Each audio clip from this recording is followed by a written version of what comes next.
Why don't we talk about the USD? Just for a second, right? We're going to talk about the US dollar because we have a very busy week for that particular currency, FOMC rate decision, I'm sorry. And we have non-farm payrolls Friday. Pretty much I'm still very bullish on the USD.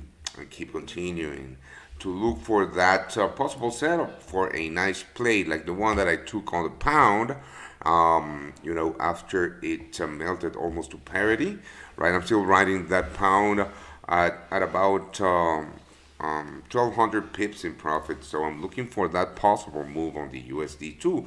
Now that move from on the DXY, right, from 114 to the 102 seemed like a good idea for a dip buy. But what I don't like about that particular scenario is that we would in fact be buying this previous or deep buying at this previous support level, right? If you want to call it that. I'm not using that spike. I'm using the actual level that was capping the upside and the level that we saw real sellers jump in. I'm not going to show you the order blocks here because I want to keep it tight and short. And right, let's look for that possible scenario where actual buyers started to jump in that created this breakout. Now, again, this is a possible scenario that I'm looking at buying. Starting that position around the 100 level. Of course, I wouldn't be buying DXY. I would look for particular possible Euro USD shorts. I'm sorry, possible US dollar Swiss franc longs. Right. So a couple of possibilities here on the DXY. A dip towards the 100 would set me up very nicely. 100 to 99.40 would set me up nicely for that rally. Now, the other thing is that we have rate decisions, right? And don't take a 25 basis point rate hike as a very strong or very hawkish move by the Federal Reserve. No, this is expected. It might be already priced in, right? If I were to see a very hawkish language on the monetary policy report, that would in fact trigger me long next week. And a very hawkish language on the monetary policy report would actually be the Fed saying that they will keep interest rates high for more time and to fight inflation. If they see inflation not decreasing, that will be very hawkish for that will be very bullish for a very bullish language for the USD.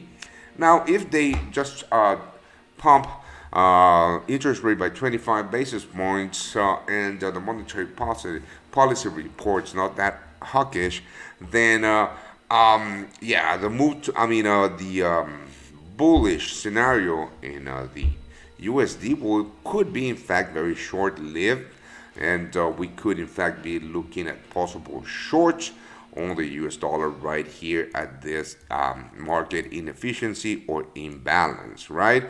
So two scenarios.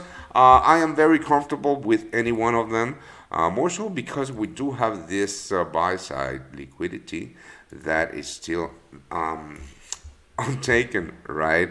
But if we get that, in any case, I do believe that the dollar will rally, right? But if we get that bear rally, right, that very weak monetary policy report, which just the expected 25 basis point hike, then I would definitely look for shorts higher.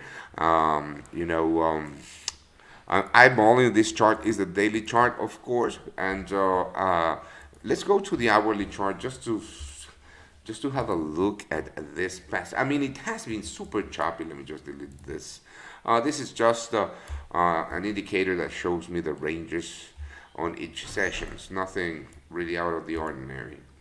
3 hour chart or so. There is a ton of inefficiencies left to be filled in the market. These imbalances right here could be very strong areas. But again, this is way too close to current price action or to current prices, right? And if we look at that, this is or was the daily, imbalance on the hourly looks even better. that liquidity looks even better. So again, if the Federal Reserve reacts or acts as expected, I would most definitely look for that short-term liquidity to be taken out, these weak short players in the market, for the real move and the break of that 101 level. So that's me. Very fair scenarios, right? It all depends on the actual data dump. So let's wait and see. Have a happy trading week.